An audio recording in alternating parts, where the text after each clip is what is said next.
అందరూ అనుకున్నట్టే అయ్యింది. మంత్రి అచ్చెన్నాయుడు గారు అంతిమ రాగం ఆలపించేశారు.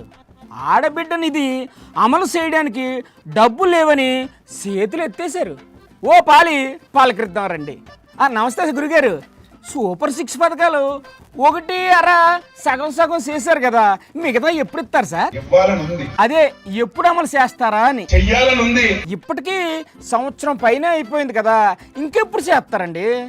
చేతుల్లో డబ్బులు లేవు. అదేంటి సార్ సావు కబురు చల్లగా చెప్పినట్టు అలా చెప్తారు? మన రాష్ట్రానికి వచ్చిన ఆదాయం కేవలం ఉద్యోగస్తులకి జీతాలు పింఛన్లు ఇవ్వడానికే తాళడం లేదనే విషయం మీరు అందరూ గమనంలోకి తీసుకోవాలి. అంటే సూపర్ 6 పథకాలు ఎత్తేసినట్లేనా?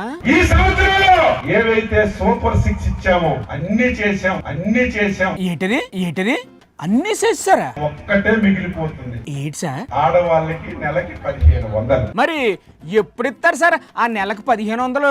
అది చెయ్యాలంటే ఆంధ్రాని అమ్మాలి. ఇంకా ఆలోచన చేస్తుంది. ఆంధ్రాని అమ్మేస్తారా? ఓర్ నాయనో ఇదేటండి ఇలాగానే సార్? అంత డబ్బు అవసరం ఉంది. ఏరు దాటాక తెప్ప తగలేయడం అంటే ఇదే మరి? ఎంత మోసమా?